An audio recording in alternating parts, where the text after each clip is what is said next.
composite material that are composed by fine coarse aggregate bonded together with cement that hardens over time. That means concrete is a heterogeneous material that are composed by uh, one winding material like cement and coarse aggregate and fine aggregate as sand and some water.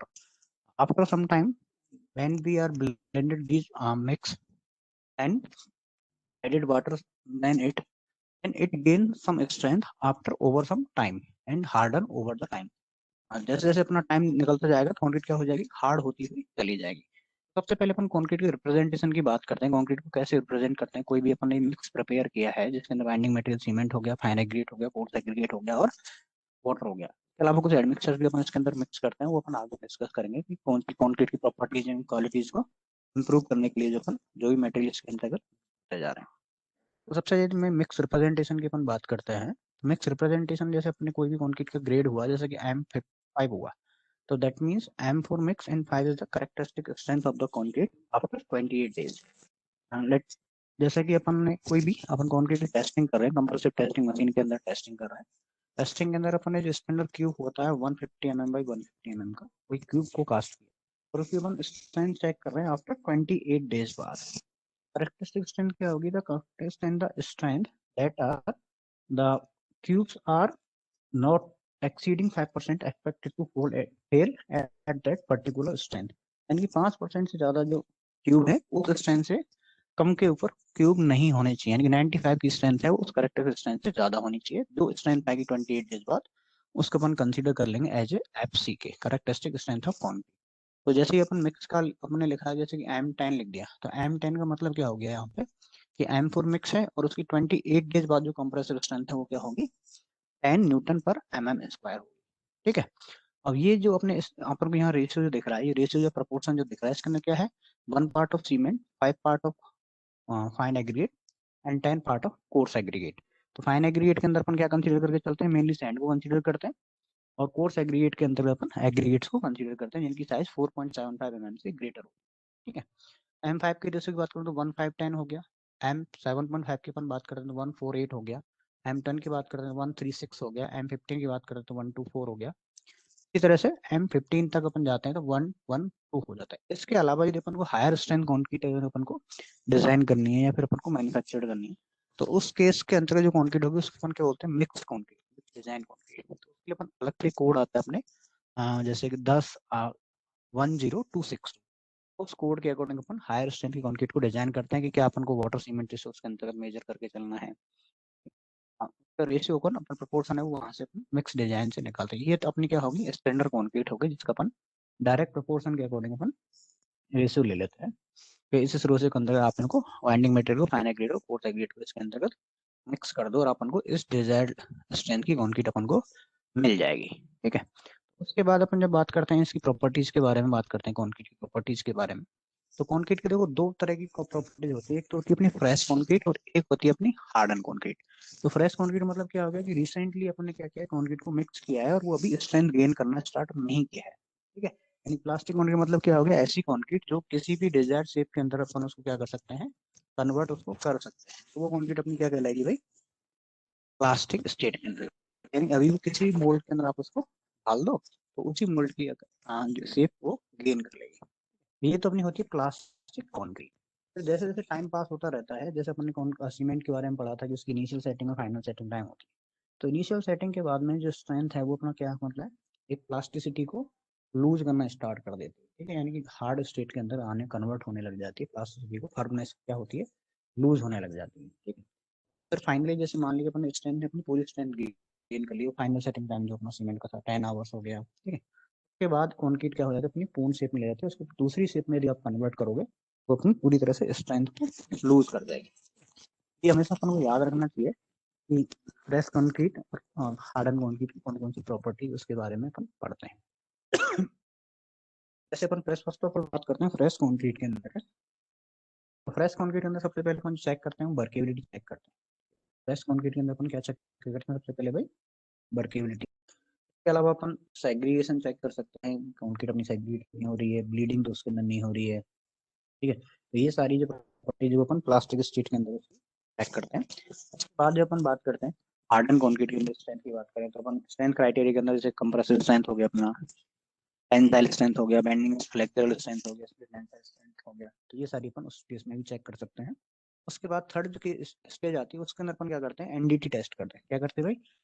NDT. तो NDT मतलब क्या होता है? Non destructive test, यानी कोई भी existing structure है उसको बिना किसी डोमिनेशन के या फिर बिना किसी उसको नुकसान पहुंचाए अपन क्या कर रहे हैं, उसकी टेस्टिंग कर रहे हैं, तो वो अपने टेस्ट आते हैं एनडीटी के अंदर। इन टेस्ट के बारे में अपन थोड़ा डिटेल पढ़ेंगे। इसके अलावा जब भी अपन कंक्रीट की प्रॉपर्टीज को ऑल्टर करने की बात करें, यानी कि अपन क्या स्ट्रेंथ इंक्रीज करनी है या फिर कंक्रीट क्या करनी है, ड्यूरेबिलिटी को अपन को इंक्रीज करना है, ठीक है। तो वेट स्टेट के अंदर, वेट स्टेट अपन मिक्स कर रहे हैं उस कंडीशन के, तो अपन क्या करते हैं, रेशियो को थोड़ा सा ऑल्टर कर दिया। जैसे सीमेंट है उसकी परसेंटेज बढ़ा दिया अपन ने, अभी देखा था जैसे M15 का 5 का जो रेशियो है, अभी अपन ने लास्ट स्लाइड्स के अंदर जो देखा था, जैसे M5 है, तो M5 का जो रेशियो क्या है, 1:5:10। वही यदि मेरे को M20 चाहिए तो मैं रेशियो क्या करूंगा, ऑल्टर करूंगा, 1, 1.5 एंड 3 लूंगा। तो ये उसकी बाइंडिंग प्रॉपर्टी इनके जो फिक्स प्रोपोर्शन के अकॉर्डिंग भी कंक्रीट की जो स्ट्रेंथ है वो ऑल्टर हो जाती है, ठीक है। तो अपन अब टेस्टिंग की बात करें तो सबसे पहले अपन कंक्रीट के अंदर जो मेन प्रॉपर्टी है वो क्या होती है, वर्केबिलिटी। वर्केबिलिटी के लिए बहुत सारे टेस्ट हैं, जैसे अपना स्लम टेस्ट हो गया, कॉम्प्लेक्शन फैक्टर टेस्ट हो गया, फ्लो टेबल टेस्ट हो गया, बीबी कंसिस्टोमीटर टेस्ट हो गया। तो ये सारे टेस्ट किसके लिए हैं, वर्केबिलिटी ही फाइंड आउट करने के। अभी वर्केबिलिटी जैसे कोई कॉन्क्रीट है उसकी बहुत ज्यादा वर्केबिलिटी है, यानी कैसे क्या हो गया, उसको अपन आसानी से फ्लोइंग कंडीशन के अंदर करते हैं, ऑलमोस्ट अपन कह सकते हैं कि आसानी से ट्रांसपोर्ट कर सकते हैं उसको, आसानी से मिक्स कर सकते हैं, आसानी से उसकी प्लेसिंग कर सकते हैं, आसानी से अपन उसको कॉम्पैक्शन कर सकते हैं। तो वो चीज क्या होगी, बहुत ज्यादा हाई वर्केबल होगी। अगर कोई क्या स्टिफ मिक्स है, यानी कि थोड़ा सा हार्ड है जिसको अपन आसानी से मिक्स नहीं कर पा रहे हैं, तो इसके अकॉर्डिंग क्वांटिटी की जो वर्केबिलिटी है उसको अपन डिफरेंट डिफरेंट टाइप में अपन डिपेंड करता है। जैसे कि वेरी लो वर्केबिलिटी हो गई, लो वर्केबिलिटी हो गई, मीडियम वर्केबिलिटी हो गई, हाई वर्केबिलिटी और वेरी हाई वर्केबिलिटी। इस तरह अपन क्वांटिटी वर्केबिलिटी के अकॉर्डिंग क्वांटिटी को क्लासीफाई कर देते हैं। पर स्ट्रेंथ क्राइटेरिया की बात करूँ तो मेन जो दो टेस्ट है, कंप्रेसिव स्ट्रेंथ टेस्ट हो गया, टेंसाइल स्ट्रेंथ। नॉन डिस्ट्रक्टिव ये मैं बात कर रहा था, तो उसके अंदर दो टेस्ट होते हैं, एक तो रिबाउंड हैमर टेस्ट होता है, दूसरा होता है अल्ट्रासोनिक पल्स वेव। टेस्टों के बारे में भी आगे अपन पता डिस्कस करते हैं वन बाय वन। तो सबसे पहले अपन बात करते हैं व्हाट इज द वर्केबिलिटी। तो workability is the property of concrete by virtue which it can be easily mix, transport and place, compact and finished. यानी कंक्रीट को अपन को अल्टीमेटली अपन को क्या करना है, कंक्रीट कोई भी स्ट्रक्चर को कास्ट, कंक्रीट से अपन कोई भी स्ट्रक्चर को कास्ट कर रहे हैं तो अपन को क्या हो, कठिनाई महसूस ना हो, यानी ईज हो, आसानी से अपन कर सकते हैं। मिक्स कर दिया, ट्रांसपोर्ट कर दिया, प्लेस कर दिया, कॉम्पैक्ट कर दिया, फिनिश कर दिया। या फिर मैं इसको दूसरे शब्दों में ऐसा कह सकता हूँ, यदि कॉन्क्रीट को मेरे को यदि फुल्ली कॉम्पैक्ट करना है, क्या करना है, फुल्ली कॉम्पैक्ट करना है, जिसके लिए मेरे को कितना इंटरनल वर्क रिक्वायर्ड होगा, तो वो उसकी क्या कहलाएगी, वर्केबिलिटी कहलाएगी, ठीक है। तो सेकंड अपन क्या किया कि useful internal work required to be done order to achieve full compaction. Compaction ultimately क्यों करते हैं, देखो कॉन्क्रीट जो अभी अपन बना रहे थे तो उसके अंदर क्या था, final grade, course grades, binding material and water, and इसके अलावा कुछ क्या वॉइड्स इसके अंदर रह जाएंगे। इस वॉइड्स को क्या करना है, रिमूव करना है। वॉइड्स को क्या करना है, रिमूव करना है। कंक्रीट को क्या करना है, डेंसर करना है। तो अल्टीमेटली इसके अंदर जो वॉइड्स है उनको एक्सपेल करना है। तो ये जो प्रोसेस हो गया, वॉल्यूम की रिडक्शन को जो अपन कह रहे हैं, वॉइड्स की टर्म में जो अपन कर रहे हैं, तो उसको अपन कहते हैं कॉम्पैक्शन। जितना ज्यादा कॉम्पैक्शन होगा, कॉम्पैक्ट जो सॉइल होगी या फिर हम वर्केबिलिटी कंक्रीट की बात करें, तो जितनी ज्यादा कॉम्पैक्ट होगी उतनी ही ज्यादा क्या होगा, उसकी स्ट्रेंथ रहेगी।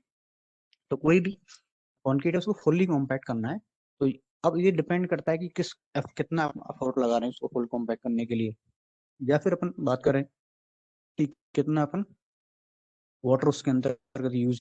तो ये अपनी जो बात होती है वो वर्केबिलिटी की अपन ने बात की, ठीक है। तो इसके अलावा अपन बात करते हैं कि जब अपन कंक्रीट को वर्केबल बना रहे हैं तो इसका मतलब क्या हो रहा है कि अपन उसको फ्लो कराने की कोशिश कर रहे हैं।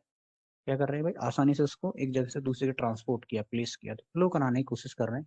जब भी अपन फ्लो की बात करते हैं उसके लिए अपन क्या है, लुब्रिकेशन की जरूरत होती है। क्या होती है भाई, लुब्रिकेशन की जरूरत होती है, कि लुब्रिकेशन ऐसा हो जिससे क्या है, कंक्रीट मेरी सेग्रीगेट भी ना हो, ना उसके अंतर्गत ब्लीडिंग हो, और आसानी से कॉम्पैक्ट हो जाए। तो लुब्रिकेशन का काम क्या करेगा, लुब्रिकेशन के अंदर जो सीमेंट वाटर का जो पेस्ट होगा वही इसके अंदर करता है, लुब्रिकेशन का काम करता है। अब अल्टीमेटली जो बात हुई वर्टिलिटी को इंक्रीज अपन को करना है, तो अपन को क्या करना पड़ेगा, वाटर सीमेंट जो पेस्ट है उसको इंक्रीज करना पड़ेगा as compare to other materials.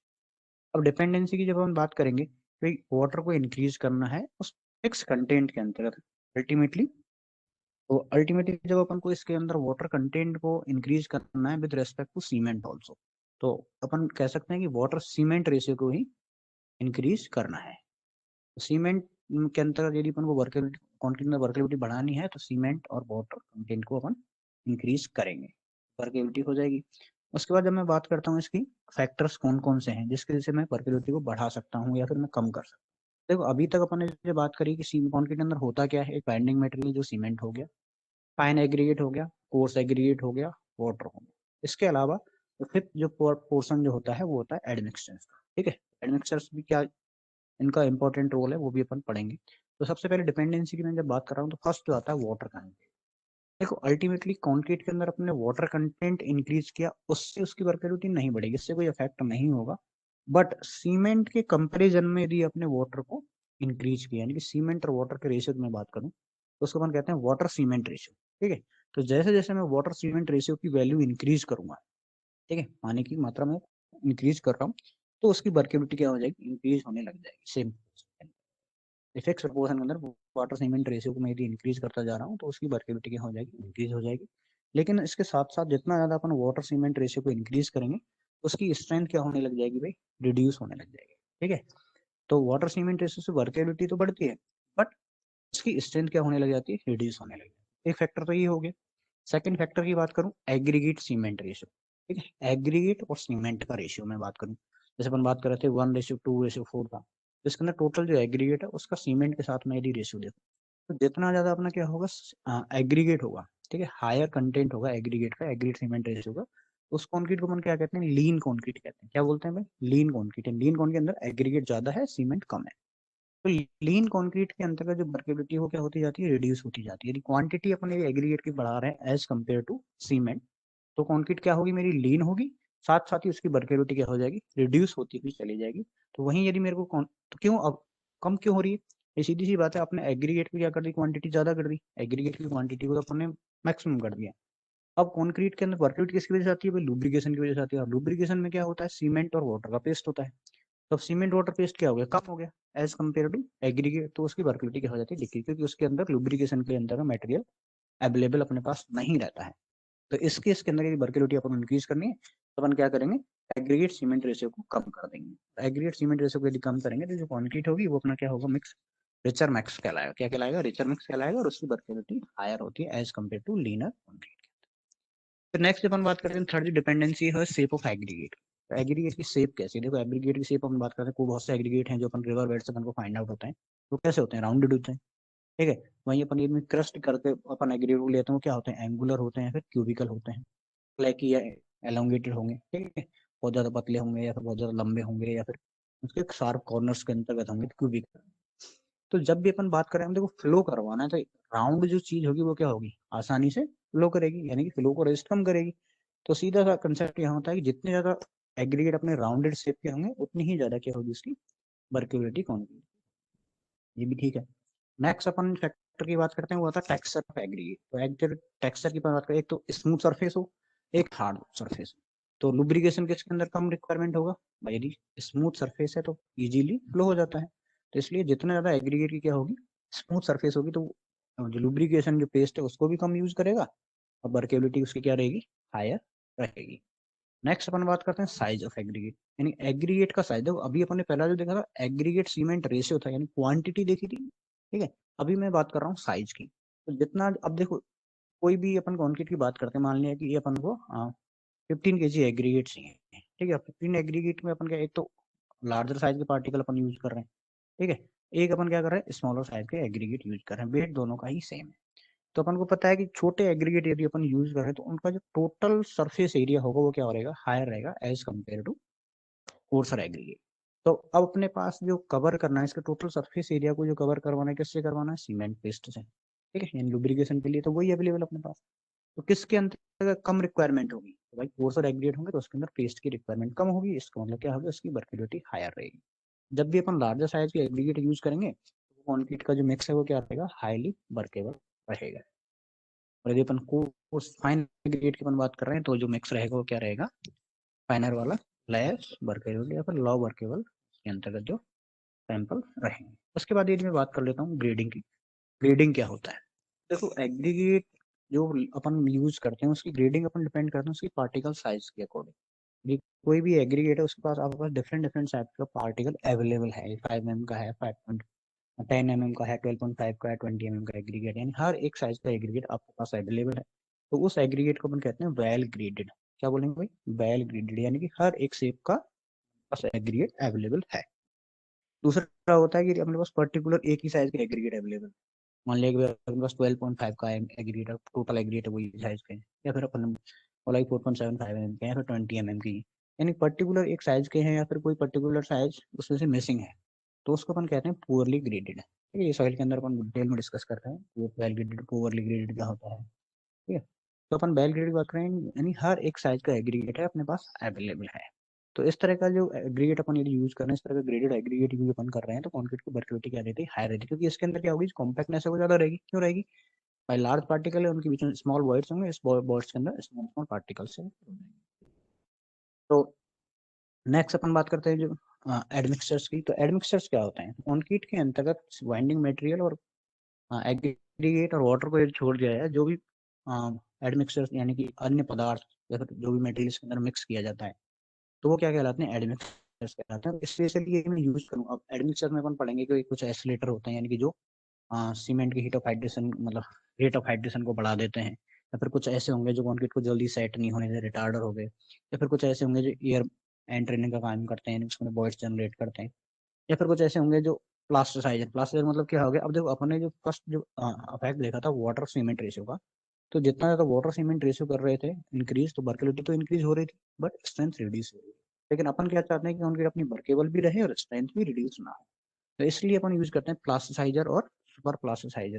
इनका क्या काम है? ये वर्केबिलिटी को हायर कर देते हैं without increasing the water cement ratio, additional workability को इंक्रीज कर देते हैं। तो इसलिए अपन क्या कर देते हैं? प्लास्टिसाइजर को यूज करते हैं। इसमें क्या होता है? सल्फोनेट हो सकता है, ठीक है, मॉडिफाइड सल्फोनेट हो एसिड्स हो सकते हैं। तो ये सारे जो SNF, ये सारे क्या हैं? प्लास्टिसाइजर और super plasticizer that are use in the concrete to increase in the workability. तो कौन कौन से फैक्टर हुए? सबसे पहले फर्स्ट ऑफ ऑल बात की अपन ने water cement ratio, second one is shape of aggregate, third one is aggregate cement ratio, fourth one is texture of aggregate, size of aggregate, grading of aggregate, and admixture. These are the 7 important factors that are affect the workability of a particular concrete. Now become now comes to the testing of the concrete for workability. Workability की testing की अपन बात करते हैं। सबसे पहले जो important test है वो होता है स्लम्प टेस्ट, फिर फील्ड भी है और लेबोरेटरी टेस्ट भी है। कॉम्पैक्शन फैक्टर भी अपना मेनली लेबोरेटरी के अंदर यूज किया जाता है। Flow table Vebe test also used in laboratory. सबसे पहले वन बाई वन डिस्कस अपन करते हैं स्लम्प टेस्ट की। स्लम्प टेस्ट के लिए सबसे पहले एक मोल्ड होता है। मोल्ड की अपन साइज के लिए डायमेंशंस की मैं बात करता हूँ। देखो इसको अपन बोलते हैं स्लम्प कोन। क्या है भाई? ये स्लम्प कोन है। उसके लिए टॉप डाया होता है वो 10 सेंटीमीटर का होता है, बॉटम डाया 10 सेंटीमीटर का होता है, और इसकी जो हाइट होती है वो 30 सेंटीमीटर की होती है। ठीक है, इसके नीचे एक प्लेटफॉर्म होता है, इसके साइड में 2 हैंडल्स होते हैं, इसके साथ में एक क्या होती है? एक रॉड होती है। ठीक है, इसको अपन टैंपिंग रॉड बोलते हैं। टैंपिंग रॉड जो मेनली जो डाया होता है 16 mm होता है, और इसकी जो हाइट होती है वो 160 mm। ठीक है, 160 mm बाई 16 इसका डाया हो गया। ठीक है, टैंपिंग रॉड होती है। तो फर्स्ट ऑफ ऑल अपन क्या करेंगे कि ये जो फ्रस्टम है, फ्रस्टम की अपन डायमेंशन ले लें। क्या है? 10, 20 and 30। 10 top dia, 20 bottom dia and 30 centimetre की हाइट।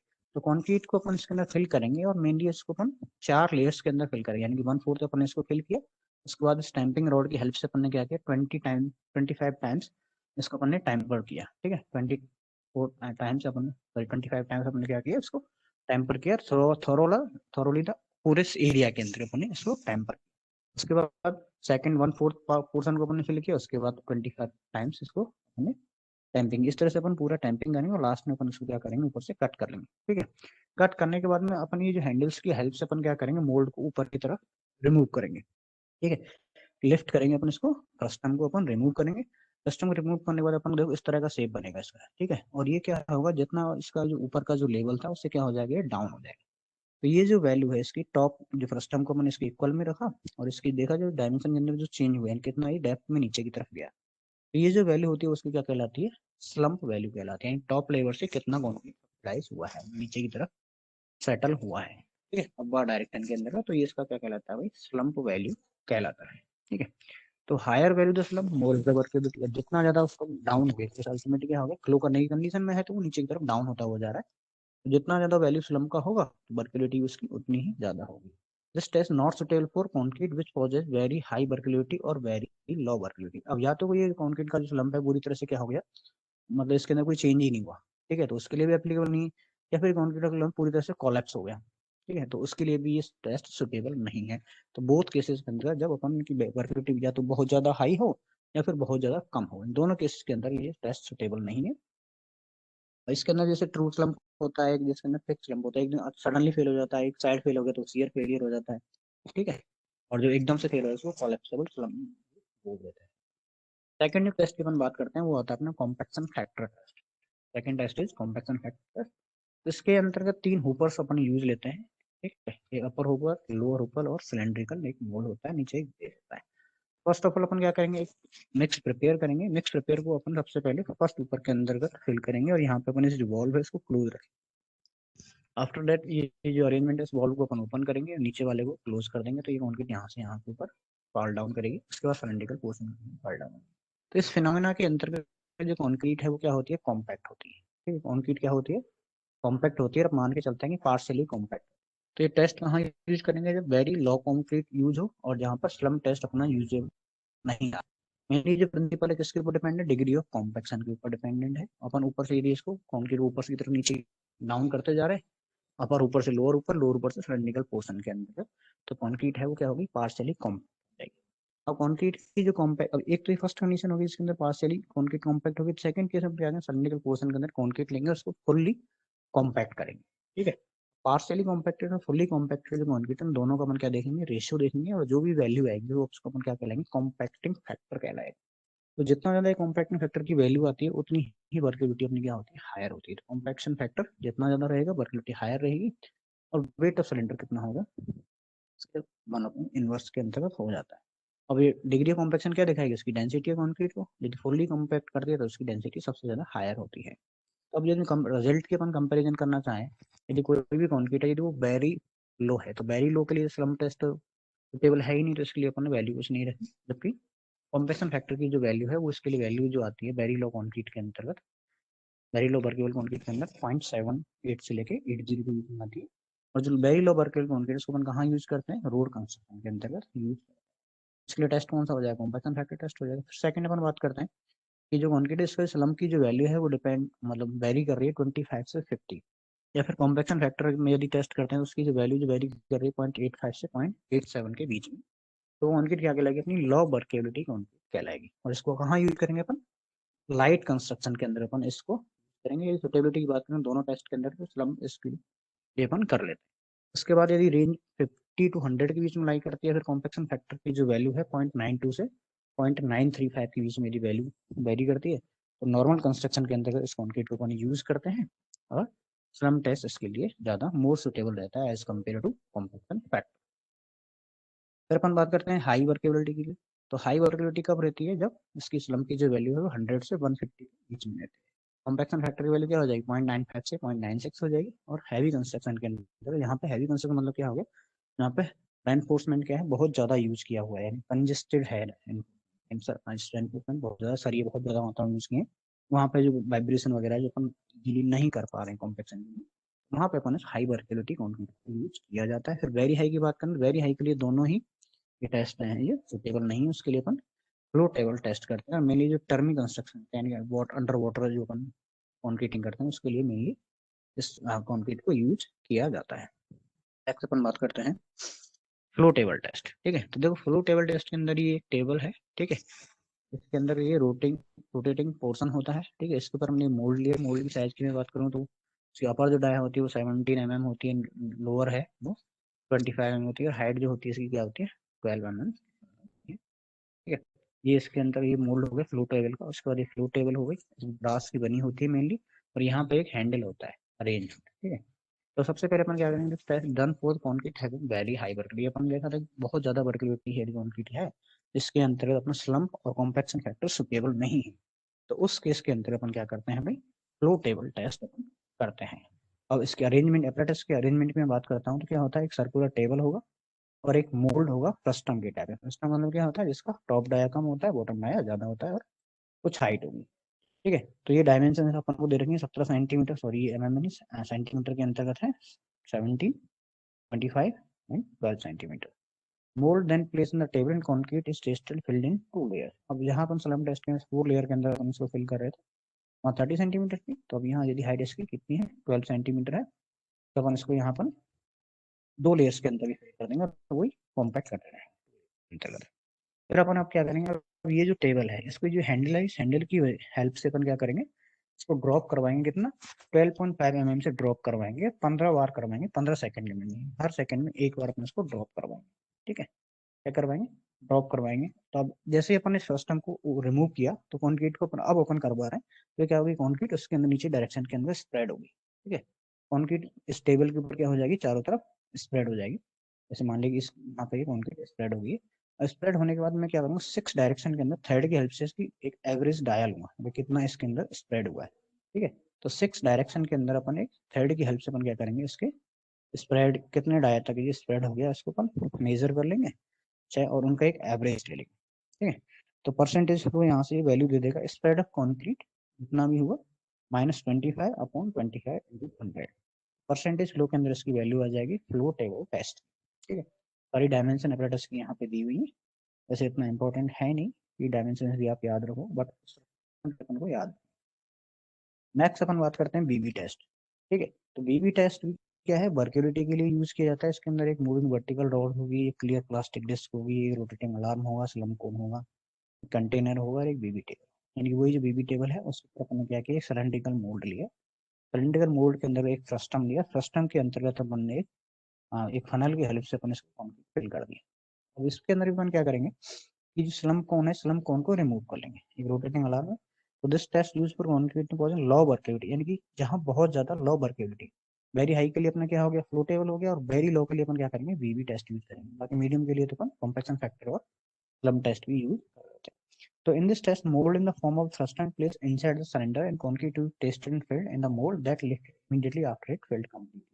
यानी कि सिलेंड्रिकल मोल्ड है, मोल्ड के अंदर एक अपन ने स्लम पे फ्रस्टम रखा, फ्रस्टम के अंदर अपन कंक्रीट को फिल किया, और इमीडिएटली अपन ने क्या कर दिया, फ्रस्टम को ऊपर की तरफ लिफ्ट कर दिया, तो ये कंक्रीट ऐसे ही रह जाएगी। और भी कौन, अब अपन क्या करेंगे कि इसको जो ये टेबल है, ठीक है, ये जो बेबी टेबल है, वाइब्रेटिंग टेबल है, इसको अपन क्या करेंगे, वाइब्रेट करवाएंगे।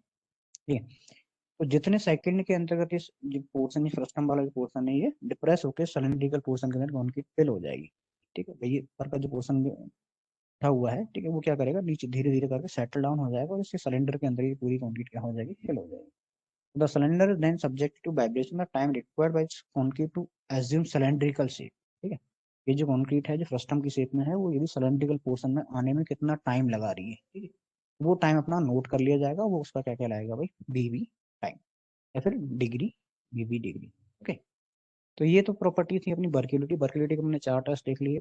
कौन कौन से टेस्ट देखे भाई, स्लम टेस्ट देखा, कॉम्पैक्शन फैक्टर देखा, फ्लो टेबल देखा, और बीबी, ठीक है, बीबी टेस्ट देखा। सबसे पहले अपन बात करें, यदि अपन की कंक्रीट जो है यदि बहुत ज्यादा वर्केबल यानी कि वेरी हाई वर्केबल है, तो टेस्ट सुटेबल होगा फ्लो टेबल, और वेरी लो है तो सुटेबल रहेगा अपना कौन सा, बीबी। सॉरी, वेरी लो के लिए तो क्या था, बीबी, और हायर के लिए क्या था, फ्लो टेबल। उसके बाद मीडियम के लिए अपन बात करते हैं, तो स्लम्प और कॉम्पैक्शन फैक्टर में काम होता है। नेक्स्ट जो प्लास्टिक कंक्रीट की प्रॉपर्टी है, वो होती है सेग्रीगेशन।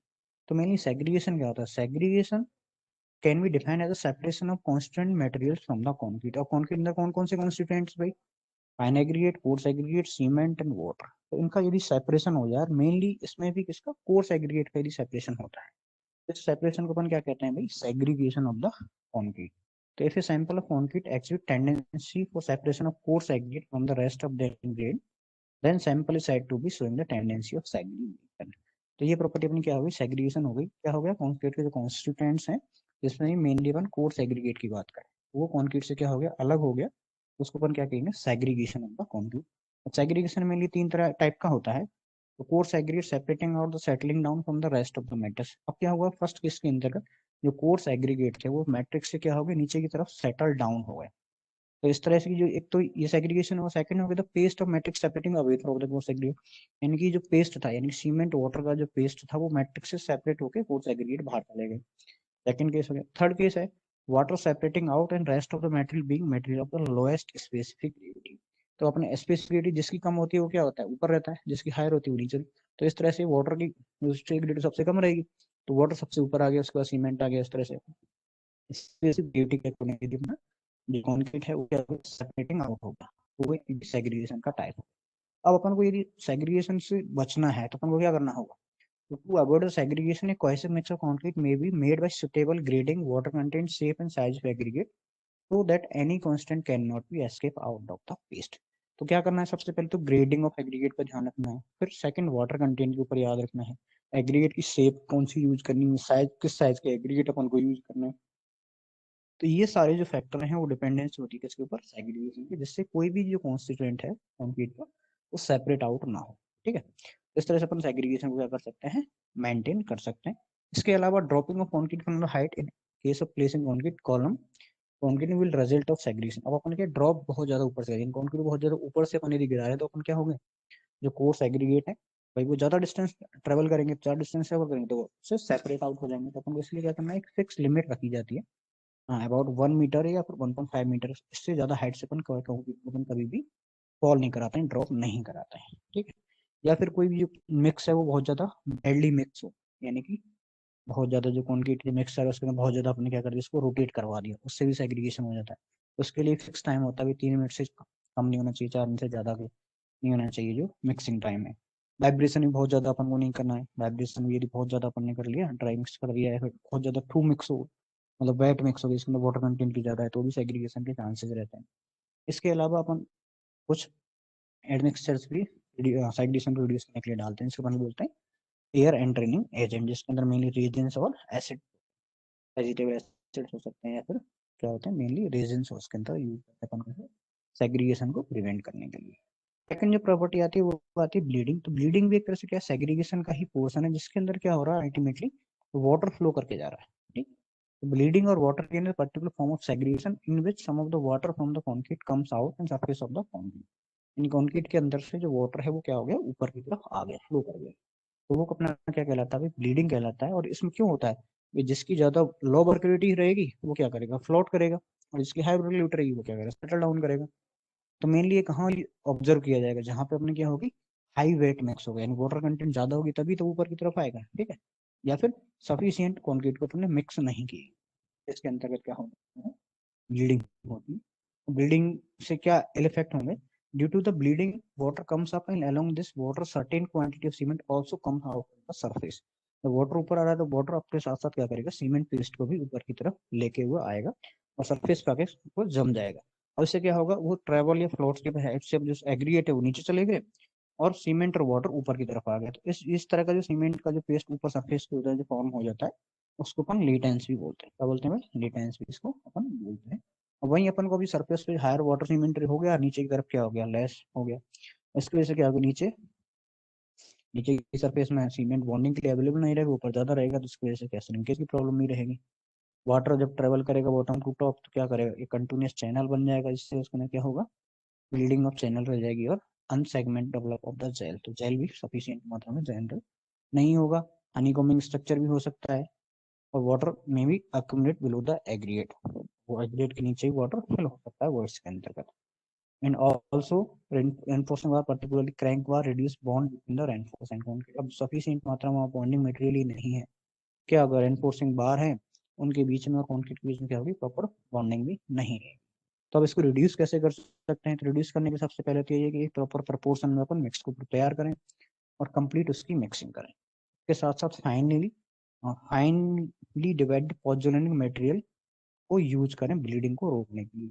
और फाइन डिवाइडेड पॉइजनिंग मटेरियल क्या होते हैं? जैसे राइसस हो सकता है अपना, फ्लाईएस हो सकता है, सिल्का फिल्म हो सकता है, सुर्खी हो सकती है, ठीक है, स्लैग होता है, ब्लास्ट फर्नेस स्लैग हो सकता है। तो ये सारे मटेरियल अपन इसके अंतर्गत as a admixtures, mineral admixture अपन इसके अंतर्गत यूज करें।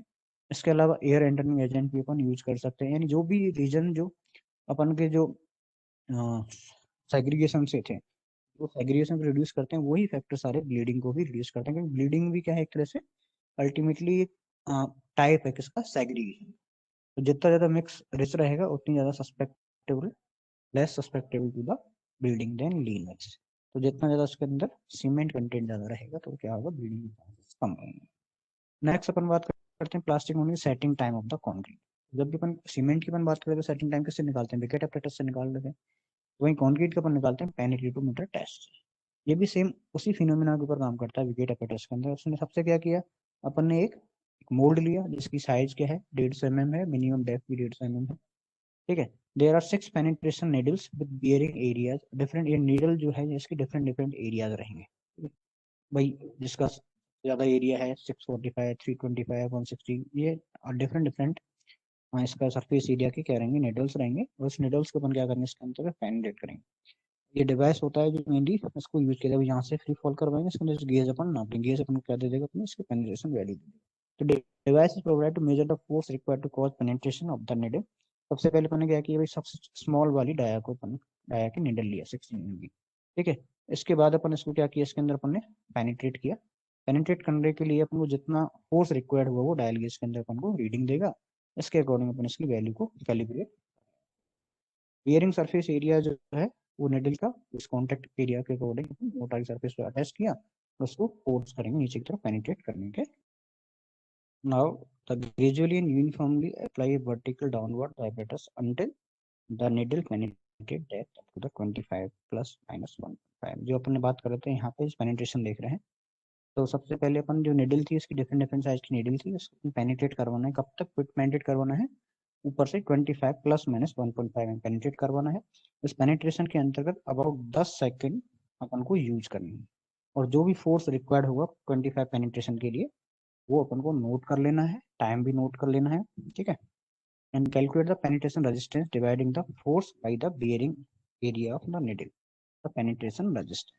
डिफरेंट डिफरेंट जो भी साइज का अपन जो यूज कर रहे हैं, अपने यहाँ पे देखा था 645, 325, 160, 165, जो भी डाया का निडल का एरिया रहेगा, एरिया उनमें जितना भी पेनिट्रेशन रेजिस्टेंस लग रहा है उसको डिवाइड कर देंगे, इसके बीच में एक ग्राफ ड्रॉ करेंगे।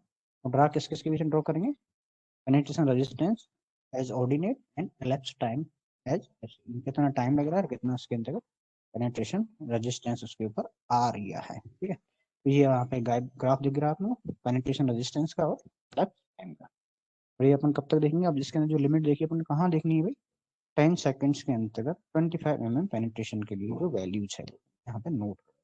तो कंटिन्यू, और कब तक कंटिन्यू करना है टेस्ट को, जब तक पेनिट्रेशन रेजिस्टेंस की जो वैल्यू है एटलीस्ट 27.6 मेगापास्कल तक नहीं पहुंचती, ठीक है। उसके बाद जो भी डिफरेंट वैल्यूज आएंगे उनको अपन ग्राफ की हेल्प से अपन क्या करेंगे, ड्रॉ कर लेंगे डायग्राम के अंदर।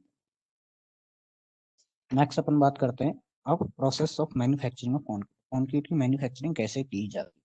बेसिकली अपन ने ये तो पता लगा ही लिया कि कॉन्क्रीट है वो किस किस का मिक्स होता है।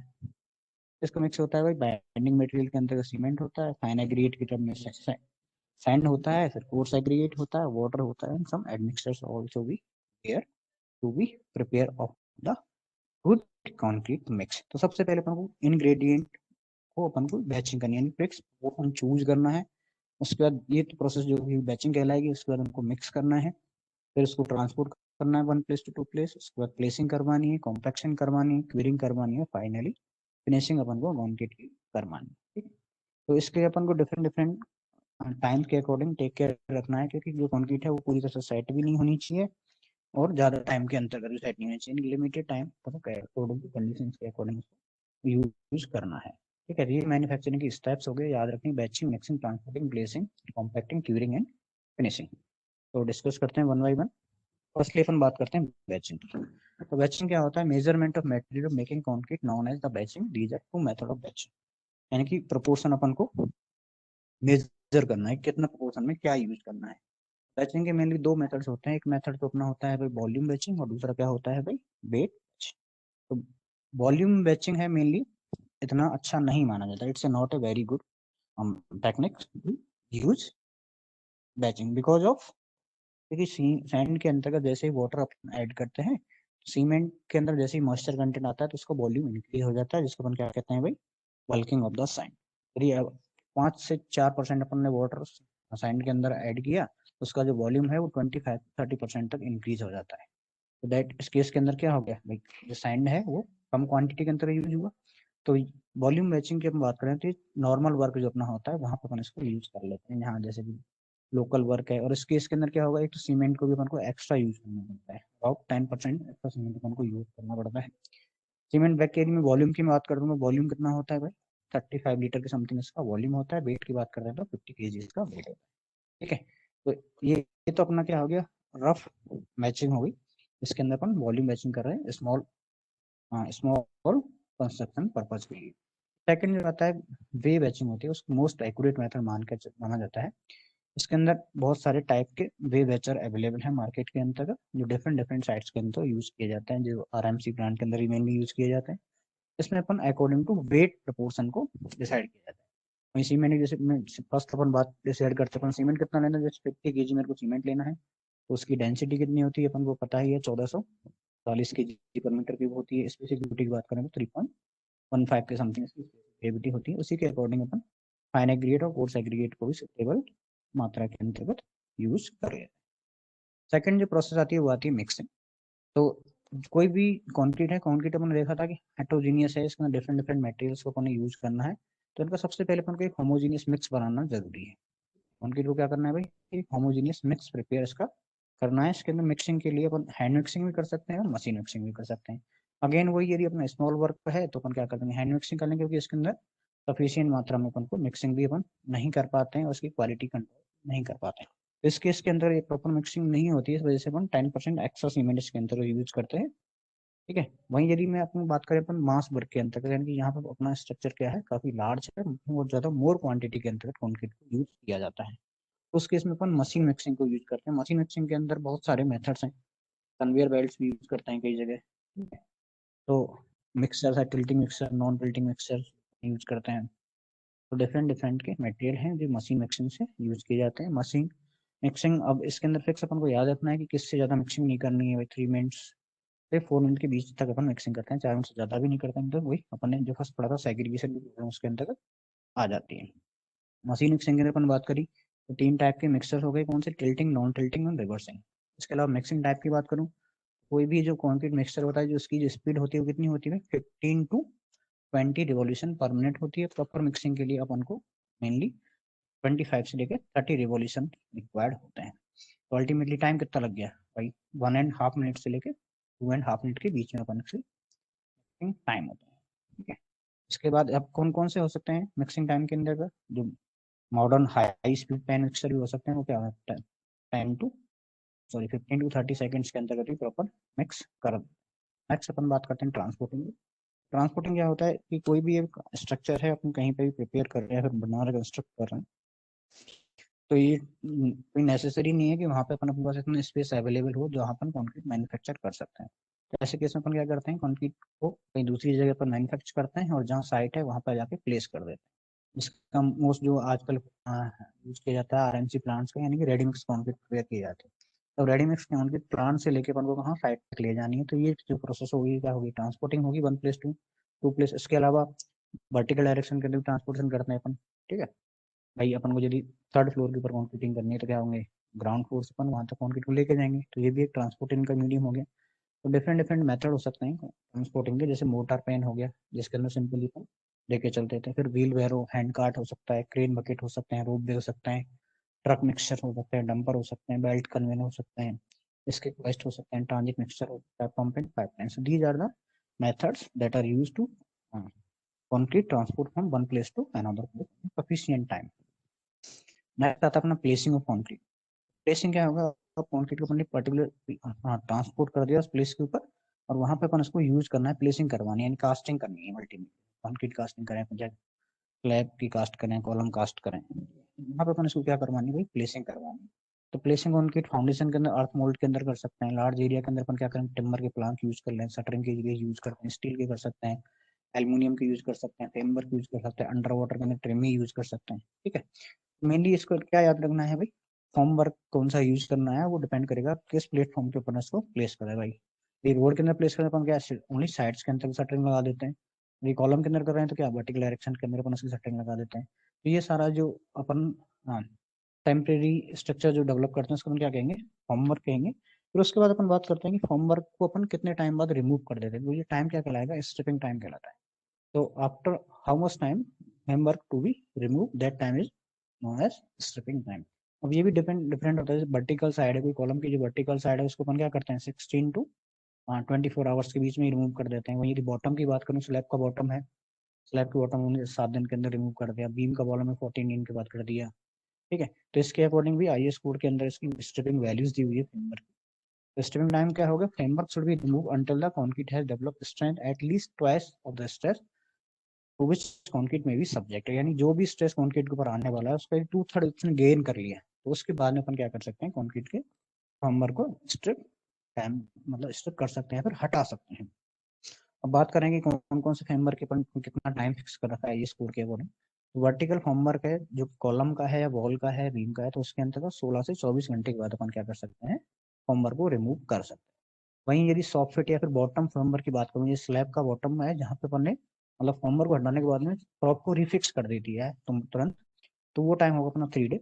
वहीं यदि सॉफ्ट फिट बीम की बात करें, वहाँ पर भी प्रॉप को रिफिक्स कर दिया तो 7 डेज हो जाएगा।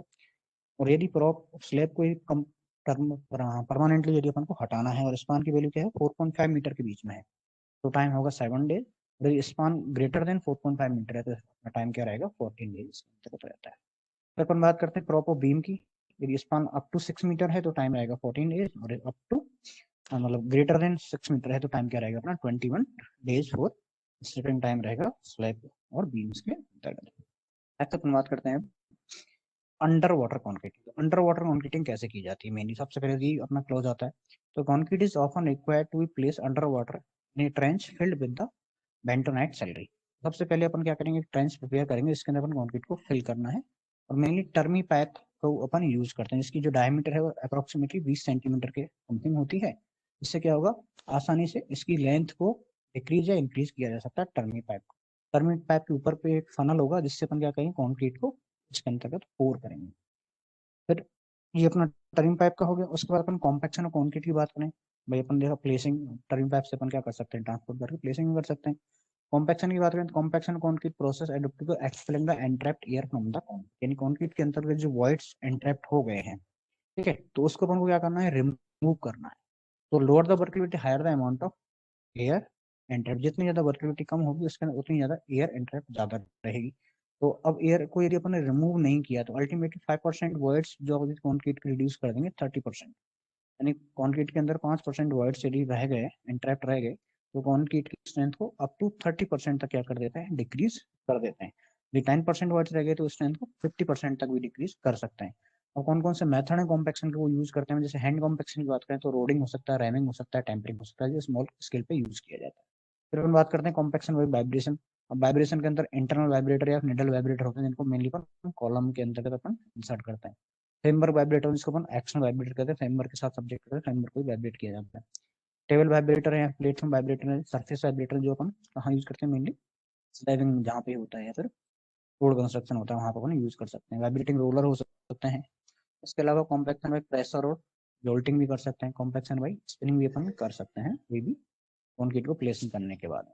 तो ये सारे क्या हो गए, कॉम्पैक्शन हो गए। उसके बाद अपन नेक्स्ट अपन कॉम्पैक्ट करने के बाद क्या करते हैं, क्यूरिंग। क्यूरिंग क्यों करते हैं, कोई भी जो वाटर जो कॉन्क्रीट है, कॉन्क्रीट के अंदर क्या होता है, हाइड्रेशन होता है सीमेंट का। तो हाइड्रेशन के लिए सफिशिएंट मात्रा में क्या होना चाहिए, वाटर रिक्वायर्ड होता है। तो hydration of cement not mandatory action but the process continue for a long time. और ये कोई एक साथ नहीं होता हाइड्रेशन, इसके क्या है, प्रोसेस लगातार कंटिन्यू चलती रहती है। तो अपन ने जैसे पढ़ा था सीमेंट की कंसिस्टेंसी के अकॉर्डिंग कि वाटर सीमेंट रेशियो कितना होता है, 20% तो हाइड्रेशन के लिए चाहिए। उसके बाद में उसके अंदर जो वॉइड्स होते हैं उनको फिल करने के लिए 15% एक्स्ट्रा चाहिए, यानी अल्टीमेटली 38% क्या होना चाहिए, वाटर की रिक्वायरमेंट होती है complete hydration of the cement के लिए। और कंप्लीट हाइड्रेशन जैसे जैसे टाइम कंटिन्यूस चलता रहता है तो वाटर का क्या होता है, एवोपरेशन होने लग जाता है। तो इस एवोपरेशन को रोकने के लिए अपन क्या करते हैं, क्यूरिंग करते हैं। यानी कि अपन माना जो सीमेंट जो पेस्ट है उसको अपन मॉइस्ट बना के रखना चाहते हैं। कैसा बना के रखना चाहते हैं भाई, मॉइस्ट बना के रखते हैं, जिससे कि इसके अंदर एवोपरेशन के बाद भी सफिशियंट मात्रा के अंदर वाटर अवेलेबल रहे, जिससे जो हीट जो रिलीज हो रही है, ठीक है, वो अपने कॉन्क्रीट के वॉल्यूम के लिए स्टेबिलिटी के लिए क्या हो, हार्मफुल ना रहे। If the heat generated remove by some means the adverse effect due to generation of heat can be reduce. This can be done by enough by through the water curing. इसके लिए अपन water curing इसके ऊपर करते हैं। Curing के methods की अपन बात करते हैं तो इसके मेथड्स हैं कुछ। क्यूरिंग जैसे वाटर क्यूरिंग मेथड होता है, इसके अंदर अपन क्या करेंगे, वही वाटर को ही बेस्ट मेथड है, नॉर्मली इजीली अवेलेबल है, ठीक है। तो promote the hydration elimination of shrinkage and absorption heat of hydration. अब जैसे जैसे अपनी जो कंक्रीट है वो ड्राइंग होती है उसके साथ में क्या होता है, उसमें श्रिंकेज होने लग जाता है। श्रिंकेज प्रिवेंट करने के लिए अपन क्यूरिंग करते हैं। उसके बाद मेम्ब्रेन क्यूरिंग होता है। मेम्ब्रेन के अंदर क्या करेंगे, एक थिन मेम्ब्रेन अपन जो भी स्ट्रक्चर है उसके ऊपर चढ़ा देते हैं, जिससे क्या होगा, वो एवोपरेशन को प्रिवेंट कर देता है। इसके अलावा एप्लीकेशन ऑफ हीट है, एप्लीकेशन हीट से क्या होगा, स्ट्रेंथ है वो डेवलपमेंट उसका जल्दी होगा और एवोपरेशन लॉसेज उसके अंतर्गत कम हो जाएंगे। तो हाई टेम्परेचर जो हाइड्रेशन प्रोसेस को क्या कर देगा, एक्सेलरेट कर देगा, और जो रिक्वायर्ड वाटर है उसी से सफिशियंट मात्रा के अंदर उसकी स्ट्रेंथ गेन कर लेगा। इसके अलावा अपन जैसे कि वाटर क्यूरिंग के अंदर पॉन्ड मेथड यूज कर सकते हैं, या फिर अपन जूट मेथड यानी कि मॉइस्ट जूट को उसके ऊपर लगा देते हैं। इसके अलावा अपन हाइड्रोफोबिक जो एजेंट्स हैं, स्टिलिंग एसिड्स हो गया, ठीक है, जो एसिड्स होते हैं हाइड्रोफोबिक एसिड्स, उसको यूज कर सकते हैं ऑपरेशन लॉसेस को कम करने के लिए। Next and last step is finishing of the concrete. For a beam, concreting finishing may be not applicable. Whereas the concrete road pavement, airfield pavement, flooring in domestic buildings, usually finishing उसके लिए अपन farmer से finish कर सकते हैं, surface treatment कर सकते हैं, applied finishes भी उसके ऊपर अप्लाई कर सकते हैं। ठीक है, उसके बाद अपन बात करते हैं स्ट्रेंथ ऑफ कॉन्क्रीट। तो कॉन्क्रीट बनाने के लिए जो इंग्रेडिएंट है, मिक्स प्रॉपर्टीज हैं, उनकी मेनली जो स्ट्रेंथ क्राइटेरिया को मेजर किया जाता है वो कंप्रेसिव टेस्टिंग के अंतर्गत किया जाता है। तो स्ट्रेंथ ऑफ कॉन्क्रीट किस कौन कौन से फैक्टर जो इन्फ्लुएंस करते हैं, फर्स्ट तो हो गया ratio of cement to mixing water, यानी कि वाटर सीमेंट रेशियो का। सेकंड अपना हो गया सीमेंट टू एग्रीगेट रेशियो, यानी एग्रीगेट सीमेंट रेशियो की बात करी अपन ने। फिर उसके बाद अपन एग्रीगेट की ग्रेडिंग की बात करी, सरफेस टेक्सचर की बात करी, शेप की बात करी, स्ट्रेंथ की बात करी, स्टिफनेस ऑफ एग्रीगेट की बात करी, मैक्सिमम साइज ऑफ एग्रीगेट की बात करी। तो in the above it can be further inferred that water cement ratio primary affect the strength. ये सबसे जो मेन इंपॉर्टेंट फैक्टर होता है वो क्या होता है भाई, वाटर सीमेंट रेशियो होता है, जो बहुत ज्यादा अफेक्ट करता है कॉन्क्रीट की स्ट्रेंथ क्राइटेरिया। ठीक है, तो वाटर सीमेंट रेशियो क्या होता है, तो water cement ratio means the ratio between the weight of water to weight of the concrete used in concrete mix. Normally water cement ratio की जो वैल्यू है 0.4 से 0.6 के बीच में दी जाती है अकॉर्डिंग टू आईएस कोड। और आईएस कोड कौन सा यूज करते हैं अपन, 1026 2009। और ये सारा जो वाटर सीमेंट रेशियो को नॉमिनल मिक्स के लिए जाता है। इसके अलावा अपन हायर मिक्स के लिए अपन अलग से मिक्स डिजाइन प्रिपरेशन करते हैं। जो वाटर सीमेंट रेशियो को किस लॉ के ऊपर डिपेंडेंट होता है, एब्राइम्स लॉ के ऊपर डिपेंडेंट होता है। ठीक है, तो actually water cement ratio the volume and 20 day resultant constant A and B are these value that are given in this formula. Next अपन बात करते हैं जेल स्पेस रेशियो। तो जेल स्पेस रेशियो क्या होता है, gel space ratio is defined as the ratio volume of hydrated cement paste to the sum of the volume of hydrated cement and of the capillary pore. Volume of jail कितना है, कितना space available है, तो उसके ratio अपन क्या कह देते हैं भाई, जेल स्पेस रेशियो। बहुत सारे रिसर्चर्स हैं जो अपन आर्ग्यू करते हैं इब्राहिम स्लो वाटर सीमेंट के लिए, दोनों ही अपनी अपनी अपनी जगह पे ठीक है, दोनों की वैलिडिटी अपनी अपनी जगह पे है। ठीक है, उसके बाद अपन यदि ग्रेड ऑफ कॉन्क्रीट की बात करें तो कॉन्क्रीट को अपन मेनली तीन टाइप से अपन तीन ग्रुप के अंतर्गत डिवाइड कर देते हैं। फर्स्ट तो अपना है ऑर्डिनरी कॉन्क्रीट। ऑर्डिनरी कॉन्क्रीट के अंदर हम M10 M15 M20 को कंसिडर किया जाता है, जिनकी जो कास्टर स्ट्रेंथ है अपन 150 mm क्यूब की स्ट्रेंथ चेक करें 28 डेज बाद, तो क्या होती है 10 15 एंड 20। स्टैंडर्ड कॉन्क्रीट की बात करें तो 25 30 35 से लेकर 25 से लेकर 55 तक की जो ग्रेड होती है वो स्टैंडर्ड कॉन्क्रीट के अंदर आती है। और मोर देन यदि 55 की अपन बात करें तो वो हायर ग्रेड के अंदर जाती है 60 to 80। ये आईएस कोड के अकॉर्डिंग ग्रेड ग्रुप ग्रुप की हुई है अपन ने, ऑर्डिनरी स्टैंडर्ड और हाई स्ट्रेंथ। परमिशन स्ट्रेस की मैं बात करूं अकॉर्डिंग टू कोड, तो जैसे कोई भी ग्रेड है उसकी परमिशन स्ट्रेस कितनी होगी। ठीक है, तो बेंडिंग कंप्रेशन की अपन बात करें, तो डायरेक्ट कंप्रेशन की बात करें, फिर बॉन्ड की बात करें, तो ये तीनों वैल्यूज अपन को दी हुई है। M10 के लिए बेंडिंग की बात करें तो 3 हो गई, डायरेक्ट के लिए 2.5 होगी, बॉन्ड तो अपन यूज करते ही नहीं है आरसीसी के अंदर इसके लिए। ठीक है, और ये जो बॉन्डिंग स्ट्रेंथ है वो प्लेन वाश के लिए दी गई, यहाँ अपन HYSD यूज करेंगे तो 60% उसकी बॉन्ड स्ट्रेंथ इंक्रीज हो जाएगी, और वहीं यदि टेंशन की जगह अपन कंप्रेशन यूज करेंगे तो 25% उसकी स्ट्रेंथ इंक्रीज हो जाएगी। ये टेबल सारी कोड के अंतर्गत दी हुई है। फिर अपन बात करते हैं accelerated curing test. In the accelerated curing test, the standard cubes are cast. They are covered with the top plate and joint are sealed with the special ease of prevent drying. Ultimately अपन को curing को oscillate करना है तो उसको क्या करना पड़ेगा भाई, अपन को अल्टीमेटली एब्जॉर्प्शन को रोकना है, तो अपन क्या करेंगे, जितने भी जो जॉइंट है उसको टॉप कवर प्लेट को अपन कवर कर देंगे, और 30 मिनट तक जो बाटर ऐड किया है उसको अपन सील कर देंगे। ठीक है, और एयर टाइट बना देंगे जिससे, और एक ओवन लेंगे जिसका टेम्परेचर 93 अबाउट 1 आवर तक अपन मेंटेन करके रहेंगे। ये टेम्परेचर वो 5 घंटे तक रहेगा, और टेम्परेचर है वो 1 घंटे के अंदर अपन को 93 इंक्रीज करना है। तो end of this period the cube are remove from the oven in stripped cooled and tested. Time allowed to this operation is 30 minute के अंदर अपन को स्टिप भी कर देना है, कूल भी करना है, टेस्ट भी अपन को कर लेना है। नेक्स्ट एक इंपॉर्टेंट टर्म में कई बार पूछी जाती है मैच्योरिटी ऑफ कंक्रीट क्या होती है।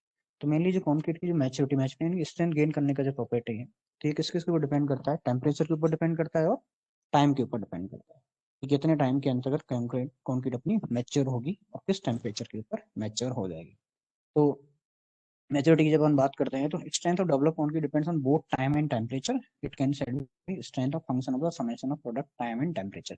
जब भी अपन मैच्योरिटी निकालेंगे तो क्या होगा, summation of time and temperature. Hydration of cement continue take place up to about -11 degree Celsius. तो कॉन्क्रीट का जो हाइड्रेशन है वो कब तक हो सकता है भाई, टेम्परेचर अपना -11 डिग्री तक है, तब भी कॉन्क्रीट क्या होगी, हाइड्रेटेड होती रहेगी। तो अपन -11 डिग्री को ही क्या मान के चलते हैं, एक तरह से डेटम लाइन मान के चलते हैं कंप्यूटिंग करने के लिए मैच्योरिटी। एग्जाम्पल मैं बात करूँ, कॉन्क्रीट क्यूब क्यूब क्योर्ड कराई अपने 20 डिग्री सेल्सियस पर 28 डेज के बाद, तो अपन उसकी मैच्योर्ड कॉन्क्रीट हुई, तो उसकी मैच्योरिटी क्या होगी, तो 28। अब मैच्योरिटी अपन को क्या दी है, 28 डेज के अंदर दे रखी है अपन को, यदि सेंटीग्रेड पर आवर के अंदर निकालनी है, तो 28 इंटू 24 आवर्स मल्टीप्लाई बाई 20, और उसका डेटम लाइन क्या हो गया, तो माइनस इंटू -11, दैट मीन्स इसको अपन ऐड कर देंगे, -11 से अपन को डेटम लाइन से मेजर करके चलेंगे, तो इसकी कॉन्क्रीट की मैच्योरिटी होगी कितनी, 28,321 डिग्री सेल्सियस पर आवर। तो ये इसका क्या हो गया, मैच्योरिटी पीरियड इसके अंतर्गत हो गया। नेक्स्ट अपन बात करते हैं टेंसाइल स्ट्रेंथ की। टेंसाइल स्ट्रेंथ कैसे निकालते हैं, डायरेक्ट टेंसाइल टेस्ट अपन कौन के लिए मेनली नहीं करते हैं, सिर्फ फ्लेक्सर टेंसाइल एज्यूम करते हैं। तो आईएस कोड ने एक सिंपली फॉर्मूला दिया हुआ है एफसीटी का, फैक्टरिस्टिक कंप्रेसिव स्ट्रेंथ ऑफ कॉन्क्रीट के टर्म में, एफसीटी को 0.7 अंडर रूट एफसीटी। यदि वही मैं बॉन्ड स्ट्रेंथ की बात करूँ, तो बॉन्ड स्ट्रेंथ के लिए टेबल अपन अभी पढ़ी थी जस्ट, ठीक है, डिफरेंट डिफरेंट ग्रेड के अकॉर्डिंग बॉन्ड स्ट्रेंथ दी हुई है प्लेन वार्स के अंतर्गत। नेक्स्ट अपन बात करते हैं हाई स्ट्रेंथ कॉन्क्रीट। तो हाई स्ट्रेंथ कॉन्क्रीट क्या होती है, there are special method to making high strength concrete. कौन कौन से मेथड है, सीडिंग हो सकता है, सीडिंग के अंदर क्या करते हैं, this involve adding small percentage finally ground fully hydrated Portland cement to the fresh concrete. जब भी अपन सीडिंग प्रोसेस के अकॉर्डिंग अपन को हाई स्ट्रेंथ कॉन्क्रीट बनाते हैं, फुल्ली हाइड्रेटेड पोर्टलैंड सीमेंट को उसके अंदर एक्स्ट्रा ऐड। नेक्स्ट मेथड हो गया रिवर्बेशन। तो रिवर्बेशन के अंदर क्या करते हैं, concrete undergoes plastic sinkage, mixing water creates continuous capillary channels, bleeding in water accumulated some selected. These all reduced by strength of concrete and control revolution remove all these defect and increase the strength of concrete। जब भी अपन concrete में जो words का formation हो रहा था, तो भाई रेवोल्यूशन अपन क्या करेंगे, वर्ड्स को रिमूव कर देंगे, या फिर जो सैलरी है उसको अपन क्या करेंगे, हाई स्पीड से मिक्स करेंगे, तो भी अपन बना सकते हैं, एडमिक्सर को यूज करके बना सकते हैं। क्रैक्स जो उसके अंदर जो है उनको अपन फाइन एग्रीगेट को रिप्लेस कर सकते हैं, जैसे पॉलीथीन है पॉलीस्टिलीन से, भी कंक्रीट क्या होगी, स्ट्रेंथ हायर रहेगी। या फिर सल्फर इंप्लीमेंटेशन कर सकते हैं satisfactory high strength concrete produce करने के लिए, लो स्ट्रेंथ पोरस कंक्रीट भी वन सल्फर यूज करके बना सकते हैं। यंग्स मॉडल्स ऑफ इलास्टिसिटी की बात करते हैं, यंग्स मॉडल्स इलास्टिसिटी के लिए डायरेक्टली कोड के अंदर फॉर्मूला दिया, is equal to 500 under root FC के। एफसी के क्या होगी, इसकी कैरेक्टरिस्टिक स्ट्रेंथ होगी। पॉइजन रेशियो की बात करते हैं, उस कंक्रीट का जो पॉइजन रेशियो लाई करता है 0.15 टू 0.20 के बीच में इसका लाई करता है। फिर नेक्स्ट अपन बात करते हैं श्रिंकेज की। The term shrinkage used to describe the various aspect of volume changing in concrete due to loss of moisture at different stages. The different reason, बहुत सारे रीजन हो सकते हैं श्रिंकेज, प्लास्टिक श्रिंकेज या फिर ड्राइंग श्रिंकेज। प्लास्टिक श्रिंकेज तो क्या होगा, जो उसकी वेट कंडीशन के अंदर जो श्रिंकेज होता है। सेकंड होगा जब जैसे जैसे कंक्रीट अपनी क्या होगी, स्ट्रेंथ गेन करेगी, हाइड्रेशन इंक्रीज होता जाएगा, ड्राइंग होती जाएगी, तो भी उसके अकॉर्डिंग श्रिंकेज आ जाएगा। फिर आता है ऑटोजीनियस श्रिंकेज। तो where is no moisture movement from the paste fermented then temperature is constant, some shrinkage में भी occurs. This shrinkage is conservative system known as the autogenic shrinkage. फिर कार्बोनेशन सिंकेज की बात करते हैं, कार्बन डाइऑक्साइड प्रेजेंट होती है कोई भी कंक्रीट है, जैसे ही वो एटमॉस्फेयर के साथ रिएक्ट करती है, तो वाटर की प्रेजेंस के अंतर्गत सीमेंट को हाइड्रेट कर देती है और इससे कैल्शियम कार्बोनेट के अंतर्गत कन्वर्ट हो जाती है। नेक्स्ट अपन बात करते हैं strength of the concrete in harden state. तो ये सारे जो टेस्ट है वो अपन क्या थे, अपनी प्लास्टिक कंडीशन के थे। उसके बाद अपन बात करते हैं हार्डन स्टेट। तो हार्डन स्टेट के सबसे जो इंपॉर्टेंट टेस्ट है वो क्या होता है, कंप्रेसिव स्ट्रेंथ टेस्ट होता है। कंप्रेसिव स्ट्रेंथ टेस्ट अपन या तो अपन कंप्रेसिव टेस्टिंग मशीन सीटीएम के द्वारा करते हैं, या फिर अपन क्या कर सकते हैं, यूटीएम की हेल्प से भी कंप्रेसिव टेस्टिंग मशीन कर सकते हैं। तो यूटीएम मतलब यूनिवर्सल टेस्टिंग मशीन। तो फर्स्ट ऑफ ऑल अपन बात करेंगे मोल्ड की। तो मोल्ड इसका या तो सिलेंड्रिकल हो सकता है, ट्रेपेजोइडल हो सकता है, या प्रिज्मोइडल शेप के अंतर्गत इसका हो सकता है। बट नॉर्मली इंडियन स्टैंडर्ड के अकॉर्डिंग अपन 150 mm क्यूब साइज का एग मतलब क्यूब यूज करते हैं। कई जगह अपन 100 mm का भी यूज कर लेते हैं। सिलेंड्रिकल भी यूज किया जाता है। सिलेंड्रिकल की मैं बात करूँ तो इसका जो डाया और हाइट का जो रेशियो होता है क्या होता है, 2:1 होता है। यानी कि हाइट होगी इसकी 30 सेंटीमीटर और उसकी डाया रहेगी कितनी, 15 सेंटीमीटर डाया। इनसे अपन कंप्रेसिव स्ट्रेंथ को रिजल्ट को लेकर सबसे पहले उनकी कास्टिंग करेंगे। कास्टिंग और उसको अपन 24 आवर्स तक रखेंगे। उसके बाद अपन स्ट्रिपिंग कर देंगे मोल्ड से और वाटर के अंतर्गत उसको रख देंगे। 3 डे बाद, 7 डेज बाद, 20 डेज बाद स्ट्रेंथ चेक कर सकते हैं। अल्टीमेटली जो क्यू की जो स्ट्रेंथ है वो सिलेंड्रिकल से ज्यादा होती है, जो क्यू की जो 0.8 स्ट्रेंथ है वो दी जाती है, फिर अपन कह सकते हैं 1.25 टाइम्स होती है अपनी सिलेंड्रिकल स्ट्रेंथ क्यू। उसके बाद अपन बात करते हैं टेंसाइल स्ट्रेंथ की। टेंसाइल स्ट्रेंथ के लिए अपन मेनली अपन फ्लेक्सुरल या फिर 1 पॉइंट लोड बाई यूटीएम से अपन करते हैं। इसके लिए अपन स्पेशल एक मोल्ड होता है, इसकी साइज होगी अपनी 15 centimetre by 15 centimetre into 70 centimetre, या फिर अपन यूज कर सकते हैं 10 10 बाई 15। ये एग्रीगेट की साइज 20 से ज्यादा है तो बड़ा मोल्ड यूज करेंगे, कम है तो अपन छोटा वाला मोल्ड, अपन बीम मोल्ड के नाम से भी जान सकते हैं। पहले बीम को कास्ट किया, फिर अपन को दो रोलर्स के बीच में अपन इसको रख देंगे। रोलर के बीच की जो डिस्टेंस होती है अप्रोक्सीमेटली 200 mm होती है, ठीक है। और टोटल जो साइज होगी अपनी कितनी होगी इसकी 700, ठीक। तो the beam then place over the roller that the sandwich subjected to the load at which the failure take place, that is further you find the modulus of rupture। यहाँ से अपन मॉडुलस ऑफ रप्चर इसका find out कर सकते हैं। तो ये इसके क्या होगी, स्ट्रेंथ क्राइटेरिया होगी। उसके बाद अपन बात करते हैं नॉन डिस्ट्रक्टिव टेस्टिंग। तो नॉन डिस्ट्रक्टिव टेस्टिंग के अंदर अपन ने बात की थी, दो टेस्ट अपन मेनली यूज करते हैं, एक तो होता है सर्कमस्टेंस रिबाउंड हैमर टेस्ट और दूसरा क्या होता है पल्स वेलोसिटी। तो नॉन डिस्ट्रक्टिव जैसे नाम से इसके अंदर हो रहा है कि अपन क्या कर रहे हैं, कॉन्क्रीट को डिस्ट्रक्ट यानी नुकसान नहीं पहुंचाने, कोई भी एग्जिस्टिंग स्ट्रक्चर है वहां पर अपन यूज कर रहे हैं। ये जो रिबाउंड हैमर है इन दिस टेस्ट के अंदर अपन यूज कर रहे हैं, ये क्वालिटी ऑफ हार्डन कंक्रीट के लिए यूज किया जाता है। इसके अंदर एक स्प्रिंग का कंट्रोल होता है और इसके बाद एक टेबुलर हाउसिंग होती है, यानी जैसे इस स्प्रिंग को अपन क्या करेंगे प्रेस करेंगे तो इसके जो मास है वो दीवार के ऊपर स्ट्राइक करेगा सरफेस के ऊपर, सरफेस से अगेन उसके अंदर क्या होगा, बैकवर्ड डायरेक्शन के अंदर एक फोर्स जनरेट होगा और इसके अंदर जो डिस्प्लेसमेंट है वो अपन यहाँ पर नोट कर लेंगे, उसको फर्दर कैलिब्रेट कर दिया जाता है एक चार्ट के साथ में। तो वहां से अपन इसके अंदर क्या होगा वैल्यू निकालेंगे, जितनी ज्यादा हायर वैल्यू रहेगी रिबाउंड हैमर की, क्वालिटी ऑफ कॉन्क्रीट की क्या रहेगी, बेटर रहेगी। और ये बहुत सारे फैक्टर पे डिपेंड करती है। जैसे क्या हो सकता है कि टाइम ट्रेवल, सॉरी, कौन कौन से फैक्टर हैं, जैसे कि अपने सरफेस की स्मूथ कैसी है, उसकी सरफेस की फिनिशिंग कैसी है, ये सारे फैक्टर्स हैं इसको डिपेंड करते हैं स्ट्रेंथ ऑफ कॉन्क्रीट के। उसके बाद अपन बात करते हैं सेकंड अल्ट्रासोनिक पल्स वेलोसिटी क्या है। तो ये टेस्ट मेनली अपन क्या है डेंसिटी के ऊपर प्रिंसिपल ऊपर काम करता है, क्योंकि जितना ज्यादा डेंस होगी उतनी ज्यादा उसकी क्या होगी स्पीड होगी रेज की, अल्ट्रासोनिक पल्स की। एक इलेक्ट्रॉन की मेजरमेंट डिवाइस है, इसके अंतर्गत क्या करेंगे अपन, एक साइड में अपना क्या होगा पल्स जनरेटर होगा, दूसरी तरफ क्या होगा पल्स डिटेक्टर होगा। तो इलेक्ट्रोएकोस्टिक ट्रांसड्यूसर डिटेक्टर दोनों तरफ लगेंगे, इनकी हेल्प से अपन क्या करेंगे जो रेज है उनको ट्रांसमिट करेंगे one place to to place, और अपन मेजर करेंगे कितनी डिस्टेंस उसके अंतर ले रहा है। यदि इसकी जो वेलोसिटी है यानी पल्स जो सोनिक वेलोसिटी है, अल्ट्रासोनिक पल्स वेलोसिटी है, जिसकी रेंज 4.5 से ग्रेटर है तो एक्सीलेंट क्वालिटी का है, 3.5 से 4.5 बीच है तो वेरी गुड है, 3 टू गुड है, और यदि इसकी वेलोसिटी लेस देन 3 है तो वो कॉन्क्रीट क्या होगी, डाउटफुल कॉन्क्रीट होती है। उसके बाद अपन बात कर रहे थे अंडर वाटर कॉन्क्रीटिंग। तो इसके लिए मेनली अपन क्या यूज कर रहे हैं, अपने पास ऑप्शन क्या रहेगा, concrete often required to place under water trench filled with the bentonite slurry और dam bucket in turning pipe use अपन करते हैं। तो बॉटम डम बकेट में क्या होता है, concrete taken from water and water tight box in bucket and reaching the final place of deposition the bottom in made open the some mechanism and whole concrete is dump slowly. इन concrete को अपने bucket के अंदर अपन लेके गए, वहाँ पे एक अपन ने केजिंग डेवलप किया, केजिंग के बाद अपन वाटर टाइट एक बॉक्स बनाया, उस बॉक्स के अकॉर्डिंग अपन बकेट को ले गए और वहां से अपन कॉन्क्रीट को स्लोली स्लोली क्या कर दिया डंप कर दिया। तो इस मेथड के अंदर अपने को सफिशियंट सेटिस्फैक्टरी रिजल्ट नहीं आते हैं, उसके अंदर क्या है वॉशिंग हो जाती है सीमेंट की। तो इसलिए अपन क्या करते हैं टर्मी पाइप को यूज करते हैं, सेकंड जो सिचुएशन है वो अपन टर्मी पाइप को यूज करते हैं, जो अपनी बेस्ट मेथड अपन तक यूज किया जाता है। टर्मी पाइप के अंदर क्या होता है, ये एक ऊपर का शेप का होता है, ऊपर के अंदर क्या होगा भाई, ऊपर वही जो अपन डायमेंशन बात करें स्लम के अंतर्गत वही सेम डायमेंशन में डायमीटर टॉप बॉटम, ठीक है। मेनली जो इसका जो जो डाया होता है वो 20 सेंटीमीटर के समथिंग होता है। सबसे पहले ऊपर एक फनल होता है, फनल के अंदर कॉन्क्रीट को अपन पोर करेंगे, कॉन्क्रीट को जैसे जैसे अपन पोर करेंगे, जैसे अपन को डायग्राम दिख रहा है ऊपर, ठीक है। तो ये एक ऊपर हुआ, ऊपर में अपन क्या किया ऊपर फनल की हेल्प से अपन ने किनकी हेल्प से इसको हम क्या किया